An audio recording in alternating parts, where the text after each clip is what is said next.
I was wrapping a Christmas gift for my mom when the email alert popped up on my phone. It was from a credit monitoring service I had signed up for years ago, back when I was being responsible and building my financial future. The subject line made my stomach drop. Alert. Significant change to your credit score.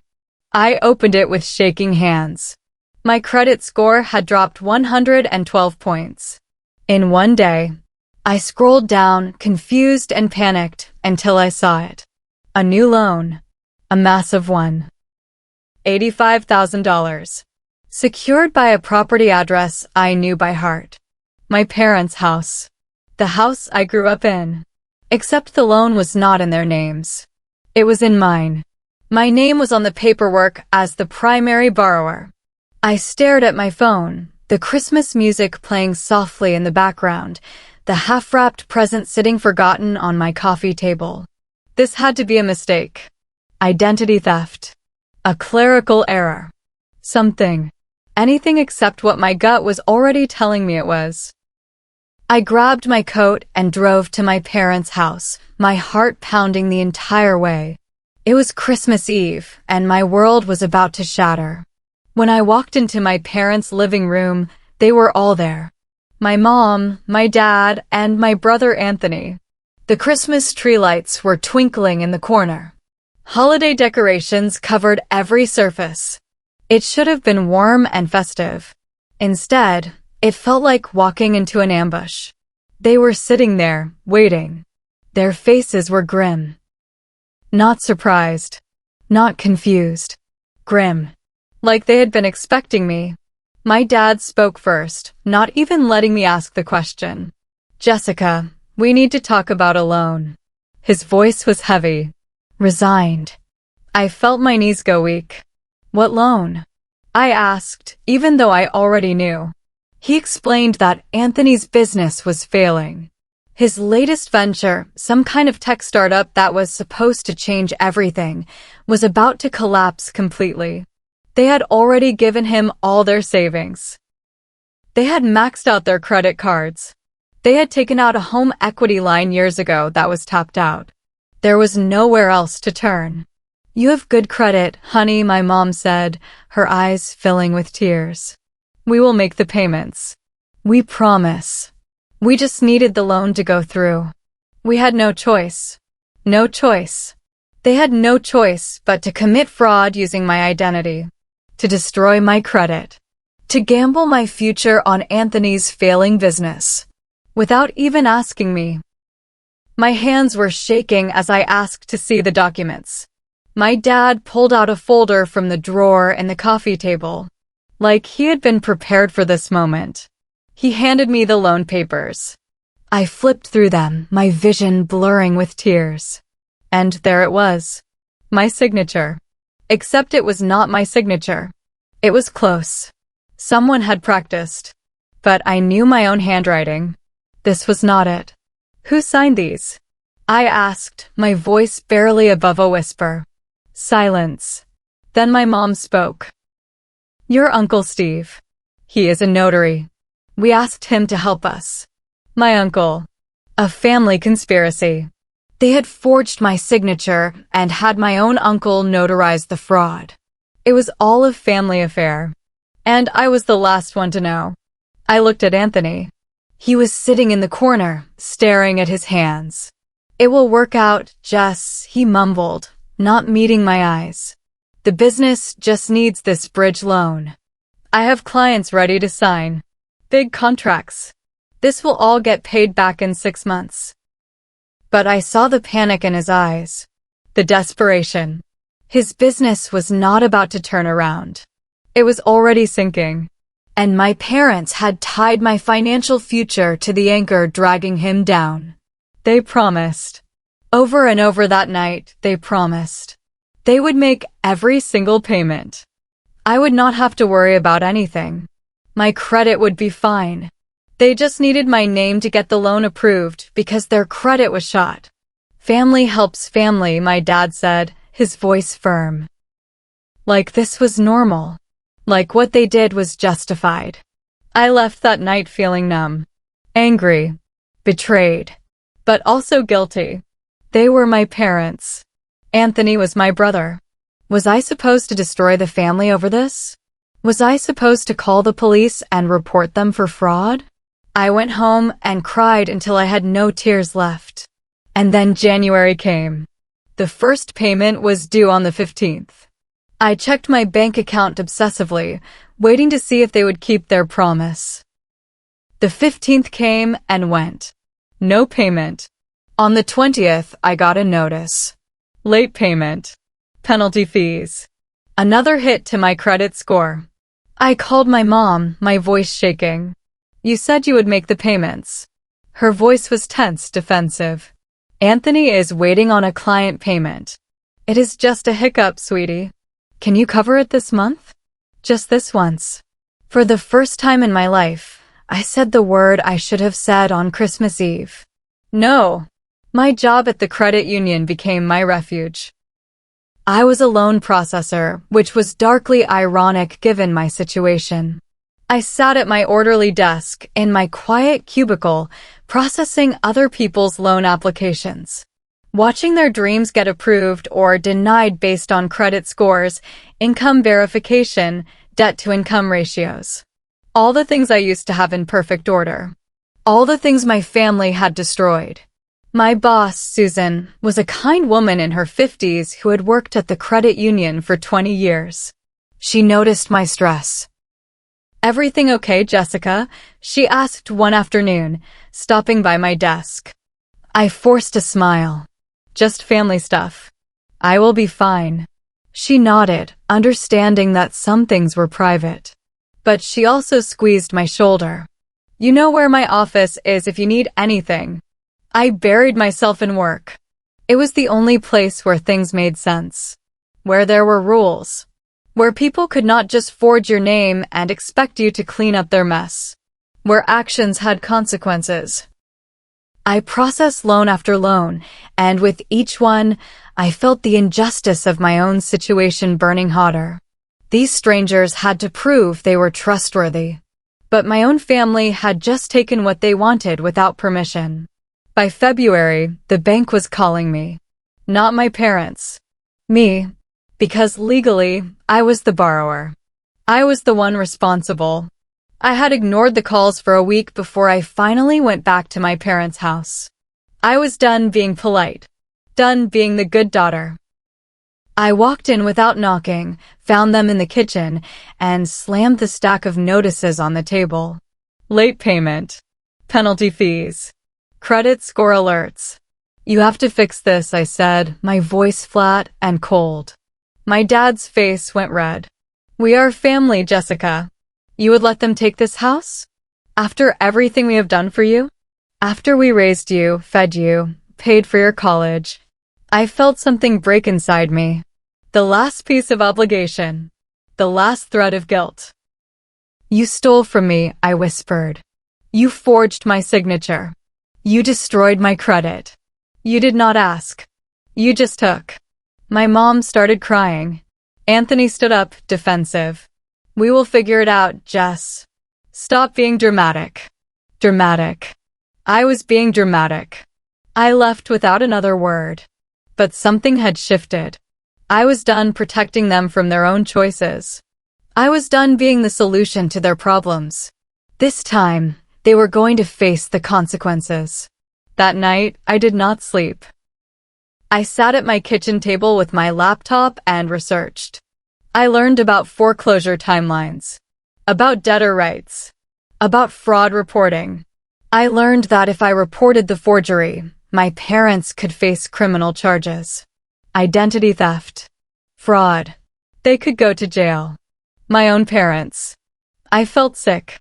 But I also learned something else. I was not legally obligated to pay a debt I did not agree to. The loan was fraud. But if I reported it as fraud, my family would be destroyed. If I did not report it, my future would be destroyed. I was trapped. Trapped by my own conscience.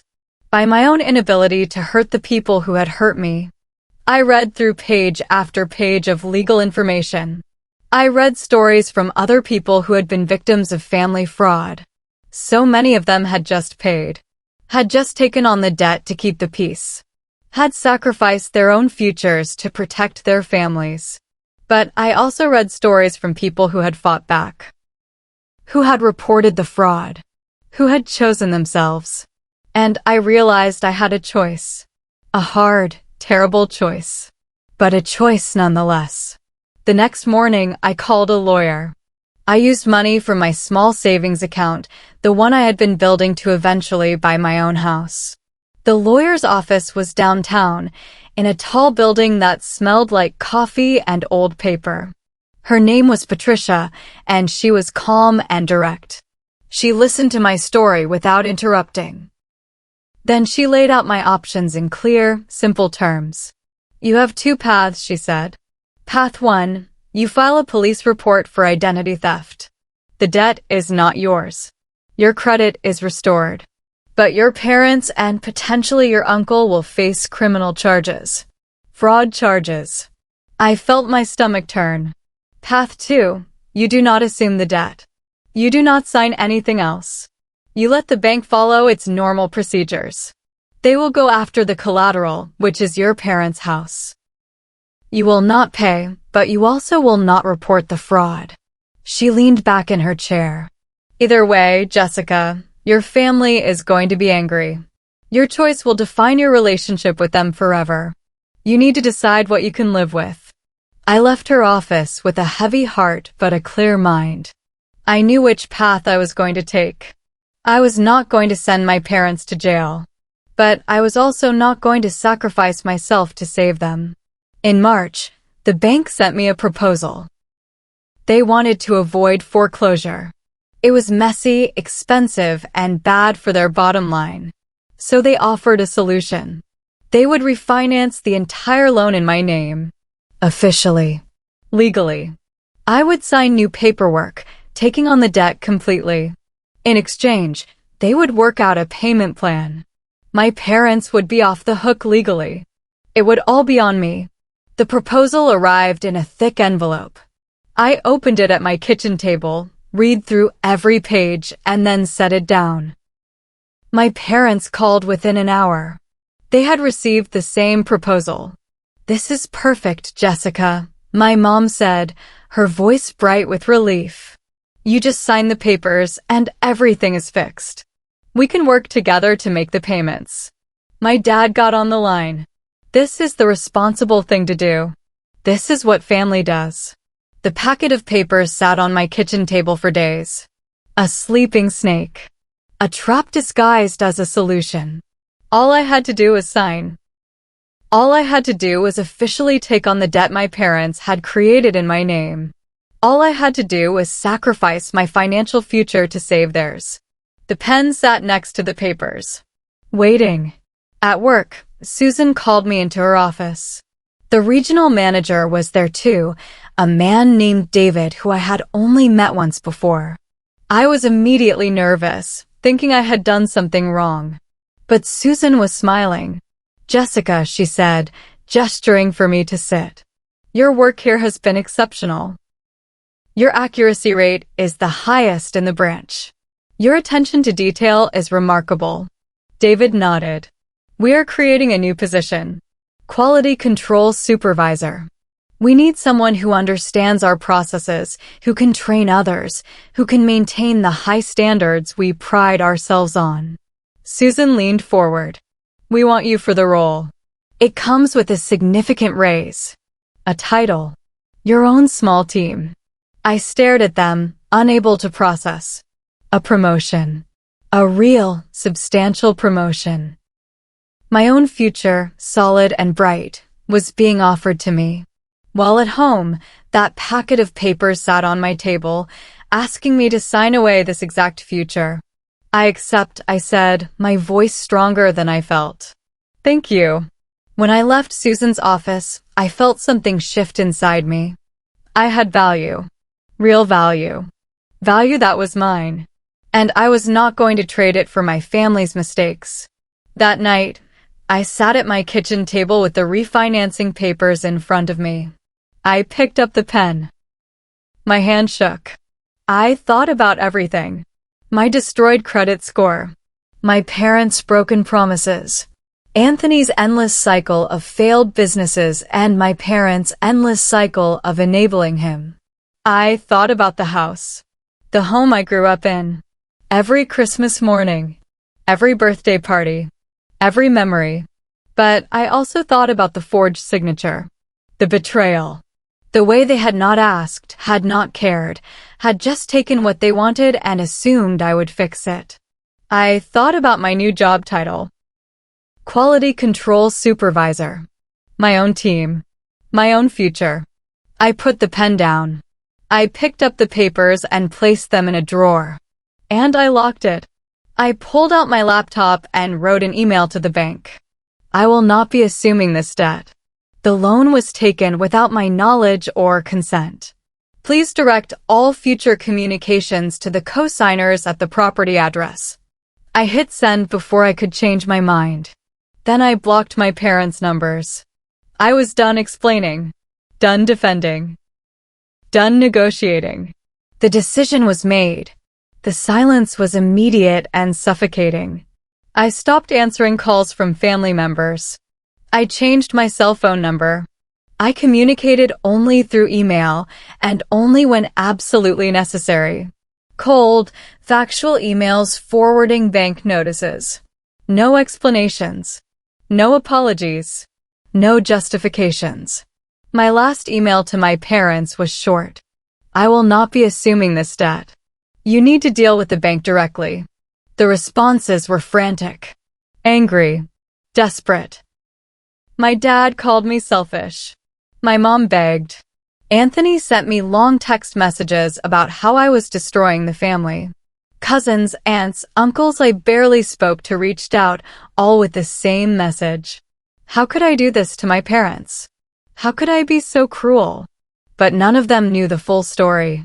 None of them knew about the forged signature, the identity theft, the broken promises. They only knew what my parents told them. That I was refusing to help. That I was letting them lose their house. That I was the villain. The loneliness was crushing. But so was the freedom. For the first time in my life, I was not carrying anyone else's burden. I was not fixing anyone else's mistakes. I was just living my own life. The guilt was constant and heavy. It sat on my chest at night, making it hard to breathe. I would lie awake thinking about my childhood home. The backyard where we used to play. My mom's garden. The kitchen where we baked cookies every Christmas. All the good memories fighting with the bad. All the love tangled up with the betrayal. Some days I would pick up my phone to call them. To say I would sign the papers. To sacrifice myself one more time. But then I would remember. The forged signature. The late payment they promised would not happen. The way they called me dramatic when I was just trying to protect myself. And I would put the phone down. I started seeing a therapist. I needed someone objective. Someone who could help me process what I was doing. She listened to everything and then said something that changed my perspective. Jessica, they did not see you as a daughter. They saw you as a solution. As a resource. As someone whose credit score was more valuable to them than your trust. That was the truth I had been avoiding. They loved me. But they had used me. And love without respect was not enough anymore. In late fall, the formal notice of default arrived. It was official. Legal. Final. The bank had given my parents every chance to make payments. Every chance to work out a solution. But without my cooperation, without me signing those refinancing papers, there was no solution. The foreclosure process had officially begun. I got a copy of the notice at my new apartment. I had moved from my old place, wanting a fresh start. My parents got their copy too. I knew because my mom showed up at my door the next day. I watched through the peephole as she stood there, crying, begging me to open the door. Jessica, please. Please, baby, just talk to me. We can fix this. I stood on the other side of the door, my hand pressed against the wood, tears streaming down my face. But I did not open it. After an hour, she left. I slid down to the floor and cried until I could not cry anymore. This was the hardest thing I had ever done. But I knew if I opened that door, if I let them back in, I would end up signing those papers. And my future would be gone. Thanksgiving came. I did not go to my parents' house. I did not answer their calls. I spent the day with my coworker, Rachel, and her family. They were kind and welcoming, and they did not ask questions I could not answer. But my phone buzzed constantly with messages. From extended family. From old family friends. Everyone had opinions. How could you do this to your parents? They raised you and this is how you repay them? You're destroying your family over money? Nobody asked my side. Nobody wanted to know about the forgery. The fraud. The broken promises. They only knew the narrative my parents had crafted. The ungrateful daughter. The selfish child. The one who valued money over family. The loneliness was like wearing a heavy coat I could not take off. Everywhere I went, it weighed me down. But I also felt lighter. Lighter because I was not lying anymore. Not pretending everything was okay. Not carrying the burden of their choices. I was just being honest. And sometimes, honesty is lonely. At work, my new role was challenging but fulfilling. I had my own small team of 3 loan processors. I was responsible for training them, reviewing their work, ensuring quality. The responsibility grounded me. When everything in my personal life felt chaotic and out of control, I had this. My desk. My team. My purpose. Susan became more than just a boss. She became a mentor. She still did not know the details of my family situation, but she sensed I was going through something difficult. One afternoon, she stopped by my desk. Jessica, I have been watching you. You have been carrying something heavy, and you have not let it affect your work. That takes real strength. She paused. I do not know what you are dealing with, but I want you to know you are stronger than you think. I clung to those words. On the days when the guilt threatened to drown me, when I questioned every decision I had made, I remembered what Susan said. I was strong. I was capable. I was allowed to choose myself. A week before Christmas, the envelope arrived. It was thick and official, from the county courthouse. I knew what it was before I opened it. The foreclosure auction date, January 15th. My parents had to vacate the property by January 30th. This was real. This was happening. There was no turning back now. I sat on my couch, holding the notice, and imagined my childhood home. The Christmas wreath my mom always hung on the front door. The lights my dad strung along the roofline every year. And now a sheriff's notice taped beside them. I had done this. By doing nothing, by refusing to sign those papers, by letting the legal process play out, I had done this. Or had I? They had taken the loan. They had forged my signature. They had missed the payments. They had set this entire chain of events in motion. I had just refused to be the one who fixed it. But the guilt did not care about logic. It just sat there, heavy and cold, reminding me that I was letting my parents lose their home. On December 23rd, my phone rang. A number I did not recognize. I almost did not answer. But something made me pick up. It was my dad. He must have borrowed someone's phone. His voice was broken. Old. Defeated. Jessica. Please.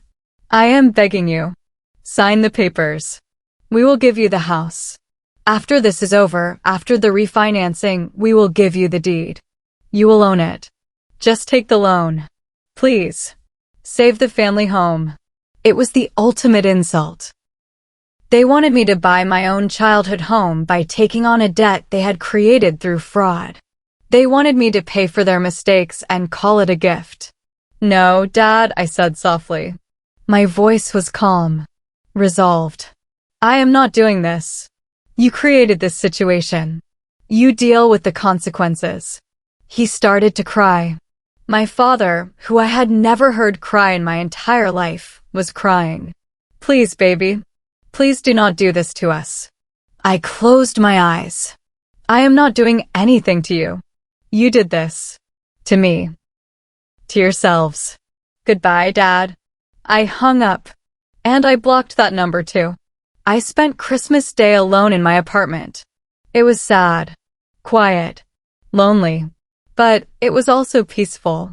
I made a small meal. I watched the snow fall outside my window. I did not check my email. I did not answer my door. I just existed in the silence. And somewhere in that silence, I realized something profound. I was not waiting for their apology anymore. I was not hoping they would suddenly understand, would suddenly see what they had done to me. I was just living my life. My own life. Separate from them. Separate from their chaos. It was a heartbreaking realization. But it was also freeing. That evening, I put on my coat and walked to a nearby park. Families were outside, kids playing in the snow, couples walking hand in hand. I sat on a bench and watched them. And I felt okay. Not happy. Not sad. Just okay.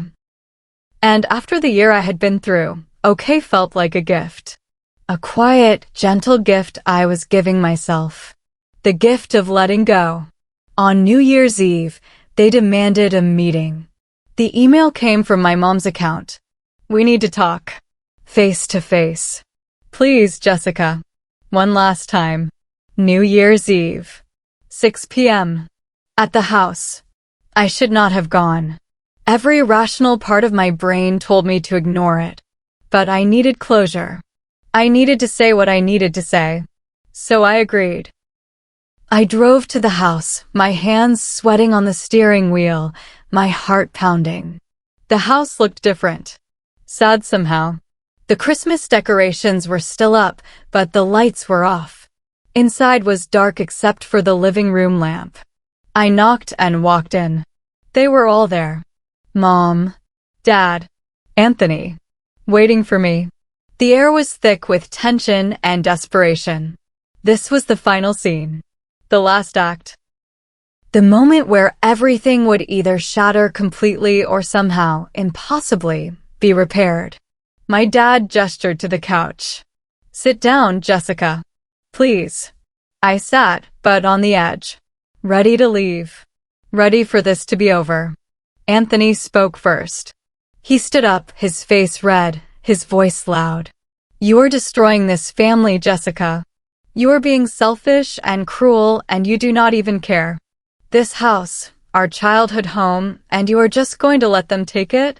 What kind of person are you?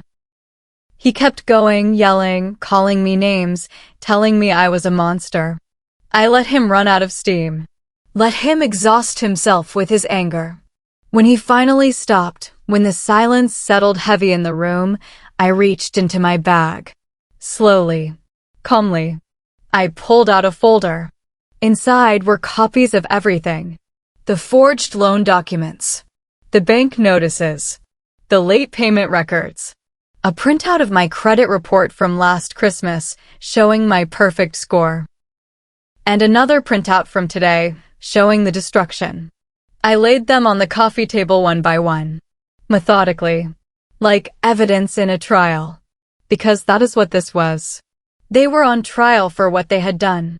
And I was finally standing up for myself. I did not shout. I did not cry. I just pointed at the documents. You did this, I said, my voice quiet but steady. You forged my signature. You stole my identity. You destroyed my credit. You promised you would make the payments and you did not. I looked at each of them. You lied to me. You broke my trust. And you did it all to save Anthony from his own bad decisions. You gambled my entire financial future on his failing business. You assumed I would just clean it up. You assumed I would sign those refinancing papers and take this burden on myself to protect you. The room was silent. Completely, utterly silent. I am not your solution anymore, I continued. I am not your backup plan. I am not the person who sacrifices herself so Anthony can keep failing and you can keep enabling him. My mom was crying, her hand over her mouth. My dad was staring at the floor. Anthony was pale, his earlier anger drained away. They were finally seeing the consequences of their actions. The choices they had made.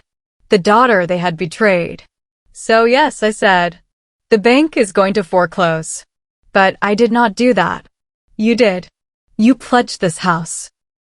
You missed the payments. You created this situation.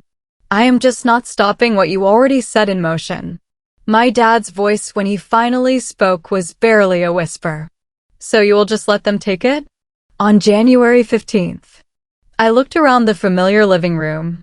The fireplace where we used to hang stockings. The corner where the Christmas tree stood. The couch where we watched movies. Every memory. Every piece of my childhood. The bank is taking it, I said, correcting him. Because you pledged it as collateral for a loan you took in my name without my permission. I am not letting anything happen. I am just not preventing what you already caused. The truth of that statement hit them like a physical blow. I could see it in their faces. The realization. The understanding. Their plan had failed. Their backup plan, their safety net, their scapegoat had walked away. And now they had to face reality. I stood up. I am sorry you are losing your house, I said, and I meant it. I was sorry. Sorry it had come to this. Sorry they had made the choices they made. Sorry our family had broken this way. But I am not sorry I chose myself. Not anymore. I walked out. For the last time. I got in my car and drove away. And I did not look back. On January 2nd, the first business day of the new year, I walked into the credit union. I unlocked my new office. The one with the window. The one with my name on the door. Jessica Martinez, Quality Control Supervisor. Susan had left a Happy New Year card on my desk. Inside, she had written, "Here is to new beginnings. Proud of you." I sat down in my chair and looked out at the fresh snow covering the parking lot. The silence in my office was not lonely. It was not sad. It was powerful. Peaceful. It was the sound of a future I had chosen. A future I had fought for. I had a career I had built with my own work. I had savings I had protected by refusing to sacrifice myself. I had a future that was mine and mine alone. I was not a victim. I was not a doormat. I was not the family's solution to their problems. I was a woman who had chosen herself, who had drawn a boundary and held it even when it hurt, who had said no and meant it. My computer chimed with emails. Work emails. Normal, everyday, beautifully boring work emails. I smiled and started my day. My first day of my new life. On January 15th, the day of the foreclosure auction, I did not go. I did not drive by the house. I did not check online to see who bought it. I went to work. I had a team meeting. I reviewed loan applications. I trained a new employee.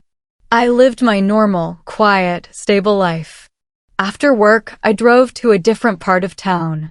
To a quiet apartment complex I had been looking at. I met with the landlord, a kind older man who reminded me of my grandfather. I filled out an application. A clean, honest application. My own name. My own income. My own, slowly recovering credit score. He reviewed it while I waited, my heart in my throat. Then he smiled. "Everything looks good, Ms. Martinez. When would you like to move in?" 2 weeks later, I stood in my new apartment. Bigger than my old one. Brighter. In a better neighborhood. I had paid my deposit and first month's rent with money I had saved. Money that was mine. The landlord handed me the keys. They felt light in my hand. They were mine.